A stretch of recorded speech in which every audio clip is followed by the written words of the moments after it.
Hey guys, thanks for tuning into my recovery channel. This is much needed attention and respect to a young lady named Lexi who's suffering from addiction. And this is the Soft White Underbelly series. Mark Leda does an amazing job highlighting these people's struggles, hopefully bringing more exposure and more of a spotlight on the fact that this country seriously needs to address this addiction issue. Plenty of money, but all goes to the wrong places. Like and subscribe if you would, please. Please leave a comment at the very end. And this is Lexi. And this is Softwood Underbelly. So let's give her the respect she deserves. All right, Lexi. Lexi, where'd you grow up? Where are you from originally? I'm from Bernie, Texas. But my mom moved us to Houston when I was like 10. Okay. And so raised there the rest of the time. Been in Washington like for 5 years after my husband Are you died. living in Texas? Yes. Tell me about your family. You had mom and dad? Mm-hmm. Yeah, I mean, I call them the founding fathers. They're not all my stepdads, but most of them are. Raised by a bunch of guys that kind of made me, but yeah, there's a lot of dads involved, not the real one. Now he it's so weird. He's contacting me a couple of days ago, and his sister and brothers and all of their families contacting me for the first time, just starting a few days ago. So I'm like, that might be a good thing. For the first time? Yeah. And it's the first time since I tried when I was 13, and then my mom wouldn't allow it to go any further. And now I've been wondering about them really hard because my family just started to dissipate and die and not be there. And so naturally I wonder what's up with my real father and their family. I met them when I was 13 and never got to see him again. Wow. Yeah. Tell me about your childhood with these multiple dads and your mom. Childhood was crazy. It was just me and my mom for a while, and then the guy she's with now, they were together while she was in college while I was a little baby. Who I interviewed a year or so ago. Yeah, okay, yeah. I didn't know it was that long ago. I thought it was recent. Anyways, yeah, from him, then we went to my stepdad that I keep as my dad, but we don't get along all of a sudden anymore, and we were the closest, but now we had our differences lie, and we got to see who each other really was, and we're too much alike. So he doesn't like who I am exactly, and I don't like how he treats it, I guess. I don't know. He's rude. He's mean. He's an alcoholic, but he's mean. He's sour. Then my stepdad after that was Billy, and that's my boyfriend that I just left. He did this. That's why I'm here. He's my brother and sister's dad. And I'm here to try to start my own movement or something about people need to speak up. So he was your mom's boyfriend for a husband. while? Yeah, that's her last name right now. And then he became your boyfriend? Mm-hmm. But there was some domestic abuse. Yeah. I just went there for somewhere to go, safe haven. My dad got kicked out of his house. And so I went to my stepdad's house because my mom was up here. And I was trying to get back home to her, trying to get here to her because I was leaving. Her mom's husband, the father of her brother and sister, was dating her and beat the hell out of her, busted her lip and knocked her teeth out. Leaving everything behind. I couldn't take it anymore in Houston. My husband died there. My dad died there. I went back there after Washington after I lost my kid, and everything just was too much. It broke me. I had a mental breakdown. All my hair started falling out. It was terrible. So I was just I'm going to live, and I'm going to go with mama. Tried to go to my grandparents where my grandma shot herself, and I lived there, and she was my legal mom. Couldn't stay there because I had to stay in the camper that my aunt just died in, and she was my best friend. She drank herself to death a year before I got there. How old are you now? I'm 34. So it's really just hard to be there. So I went an hour back to where my hometown was, thank you, with my stepdad's. And I didn't have anywhere else to go. And so Mom didn't really tell me a lot about Billy. Just that he was a really bad person because she doesn't like to tell her children bad mouth the parents, She's a good person like that. But she should have told me, I guess, a little bit more. He's not my dad. But me and her are best friends, and we kind of accept a lot of things that most people wouldn't. And she's legally my sister, We've been best friends besides my aunt that passed. We don't have friends, just each other. But So it sounds like a lot of chaos in your family. Yes. Yeah. It's hard to not be addicted to chaos without knowing it. Yeah. And drugs have been a part of your life too? Yes, sir. I've always remember my mom using. And so I never asked, do I do this or not? I was like, when can I do this? She was like, you can't. I was like, well, everybody else is doing it. So it just ended down there. Well, I mean, she started giving me pharmaceuticals when I was 14. So it started there. It's what you saw. Yeah. Yeah. I mean, kids are going to do what they're taught. Kids are going to learn. Kids are going to do what they see, not what they learn, not what they're told. Yeah, exactly. Right. For the most part, because I do a lot of what I'm told. Like, I'm pissed now because I just got to know my dad better. And he raised me with all my morals. He's really, really strict. Dana, the stepdad, I'm disappointed in. But This story is so familiar. You know, she started using drugs because her mother used to supply her drugs. And she was around drugs her whole entire life. And it's, you know, a lot of times people are bored when they use drugs. This young lady is trying to escape from everything: death, abuse, letdown, depression, anxiety. I mean, this girl had it coming at her from all different directions. Very curious now how this is going to turn out. Let's get back to it. so for those 3 weeks, all 3 of those were gone out of my life. And I was on the phone with my drunk aunt.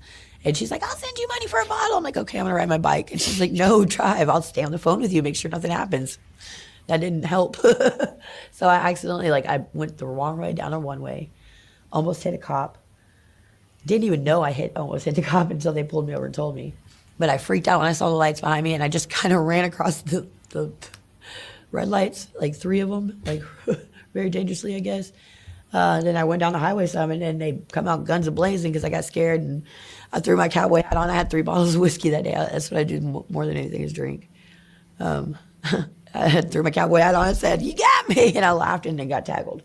And my aunt's like, please stop. What is your biggest problem, alcohol or drugs? Alcohol. I guess both. It's a cocktail. It's all 3. Without, they don't balance each other out the right way. And right now I'm fighting it. I used to do a lot of everything. Well, now I do a lot of whiskey if I had the money to. But I still do meth a little bit here and there. It's just to keep me going. It balances out so I don't get trashed because I was a blackout drunk and I attacked people. My family hated me for that for a long time.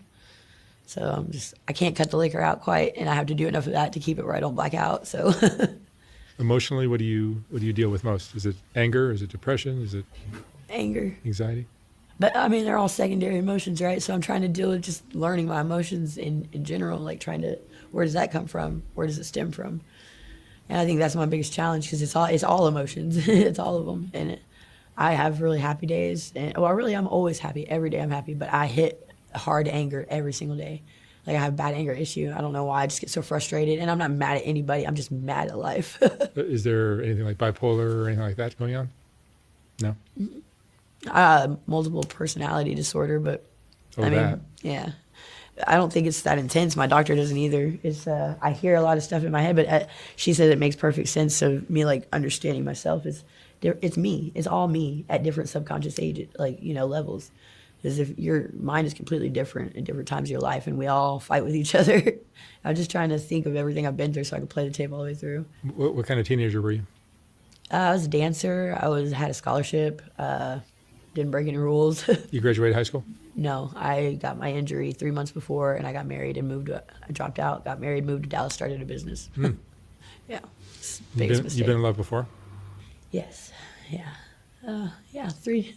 I'm sure they were all pretty.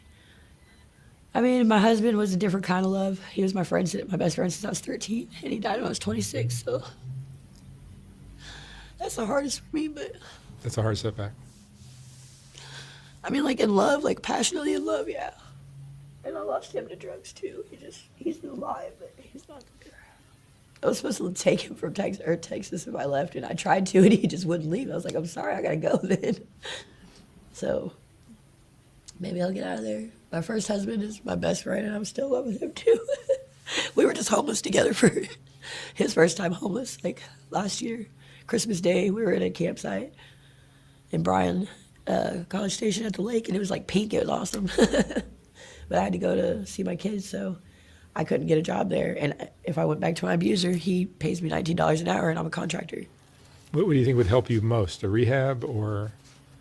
Figuring out how to deal with the problems that make me do drugs, because I've been in rehab plenty of times. What are the biggest problems? It's the family stuff. It's the emotional stuff.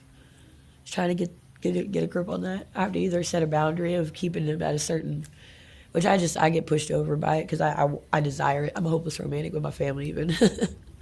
sucks. But I'm like, how do you guys do that? And my sister's like, I can turn my emotions off like that, and I don't care, and I know I'm fucking you up, but I'm gonna keep doing it anyways. And I'm like, how do you do that? You can't teach that. It's pretty intense. What are you proudest of in your life? My kid. Yeah, she's a good kid, man. I had her long enough to. Everybody tells me she's such a good kid, and I did that, and I'm like, I know. Thank you. But I don't know, kids and dogs. I just get it. I get it. And I mean, my mom was kind of like that with me until she had the other two kids and got on drugs really bad. Just like, don't talk to me like a kid and treat me like a normal person, you know, and give me real structure. Everybody's baffling with bullshit to their kids, and then they have to reteach them, and then they wonder what's wrong, you know. I just teach her, oh, why is this, Mommy? Well, don't ask me unless you want. I give her age appropriate, you know, answer. But she's beautiful. I hope you guys are picking up, like I am, just how highly intelligent this young lady is. Well, she's 30 something, but to me, she's young. Highly intelligent, and she wants to do better, and she drinks to take the edge off. Then she has to do the meth because she gets too down from the alcohol. So she's playing this delicate seesaw balance of self-medication. And, you know, everyone in her life has disappointed her. Everyone in her life has backstabbed her.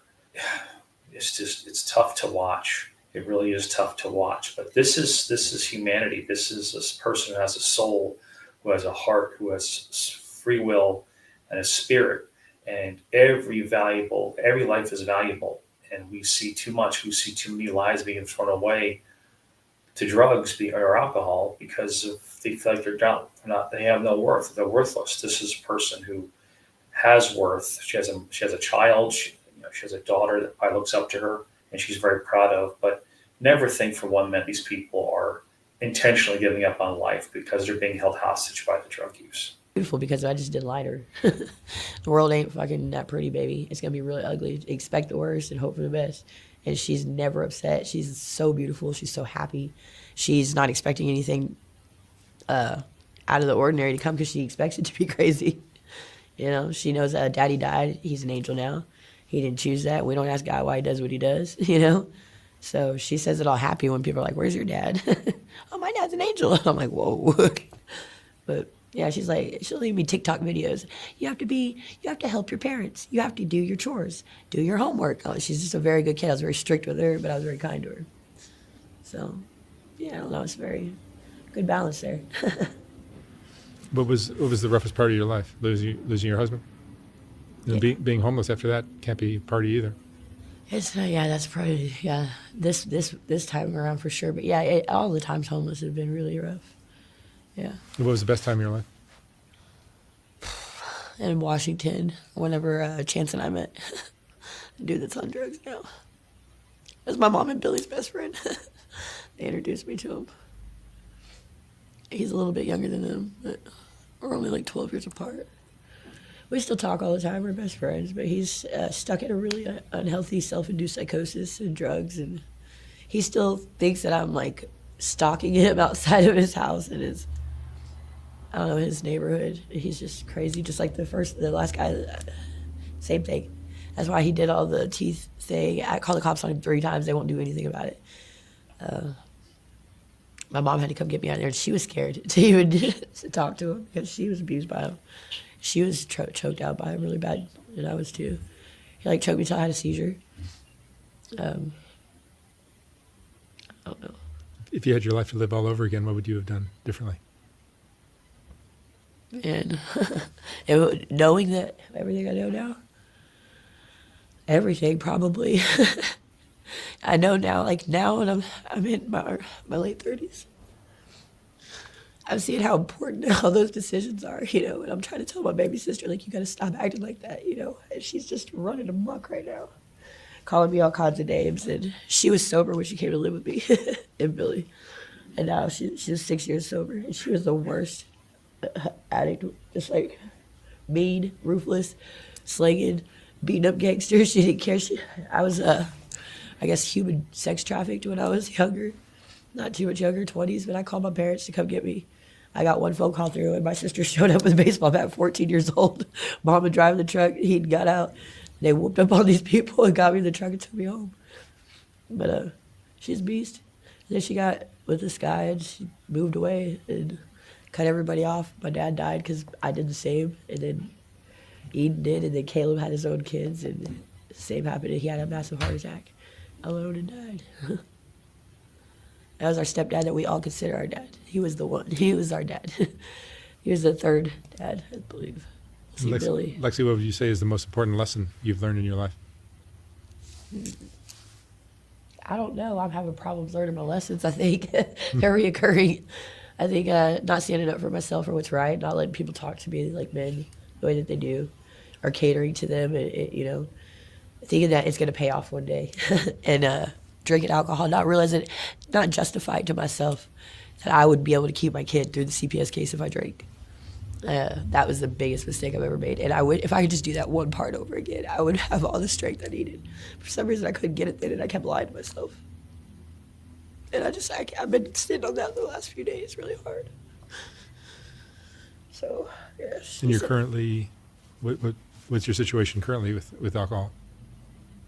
I was pissed my mom wanted me to come today because I didn't have much to bring with me. I drink every day a lot. Yeah. How bad does it get? I drink like sometimes like the big gallon in a day and a half. You're a small girl. Yeah.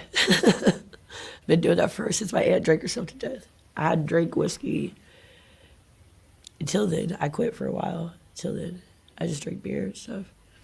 But I don't know. It's just like I can drink that like water. And what kind of drunk are you? Angry or fun or? It depends. Or do you black out or what? I used to black out, yeah, really bad. And I'd try to kill my sister and attack my parents. I don't know what the hell's wrong with me. Like I don't know. It's like somebody else is here in my body. I said, did you guys know somebody else driving me these days? But I just gave that person up. Like I understand a lot more. I went to UGM in Washington for 2 years to their program in Ogden Hall.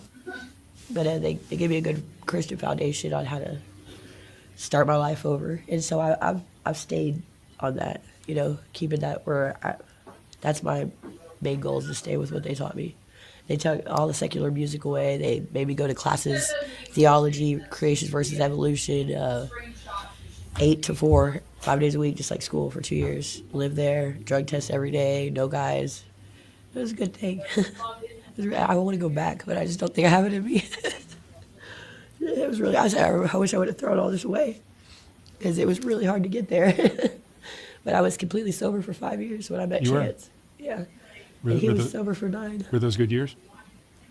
I'm sorry? Were those good years? Yeah, the best. The best. I cried. I'm mourning that person. She was awesome. I never knew who I was until then because I'd never been sober. So it was really good. I don't know, when they presented this opportunity to me, I was like, no way. There's no way I'm going to do that. And then, I don't know, a couple months later, I was like, I have to go there. I don't care what it takes. I'm going there. They said, you can't smoke cigarettes there. I was like, okay, never mind. I'm not going. I was like, okay, I'll go. I will go. But it took a lot of convincing to myself. But I knew that was the best place because I needed accountability. My mom raised us in a church, and it's just where I thought it was the best place. Yeah. All right, Lexi, thank you so much for sharing your story. No problem. I wish you all the luck in the world. Thank you. So that's Lexi's story. I just got to compliment Mark Leda for the way he delivers his interviews. He lets the people talk. He doesn't talk over them. He doesn't interject his personal beliefs or his opinion.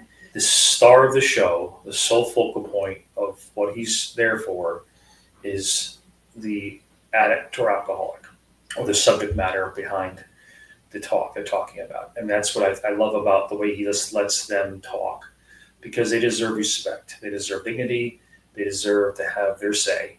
And when they let somebody talk and tell their story, you can kind of see where they're coming from and how they got to where they got. Powerful, very, very powerful. I had trouble keeping my eyes dry on that one. That girl's been through it. She's at every turn, someone stabbed her in the back or took advantage of her, and she still gets up every day and faces the day to the best of her ability. Obviously, she drinks a lot and she uses drugs, but she's hopeful. She's highly intelligent. You can tell she's very, very intelligent. But please pray for people like her. Say a prayer for the prayerless. She's someone that no one's praying for. Say a prayer for the prayerless. Keep coming back. It works if you work it. Let it begin with you. And check out Mark's channel, Softlight Underbelly. I think you guys really enjoy that. And of course, you have to subscribe first, right? Subscribe, like me too, first. I do appreciate it, guys. Have a good evening. God bless you. We'll talk to you soon.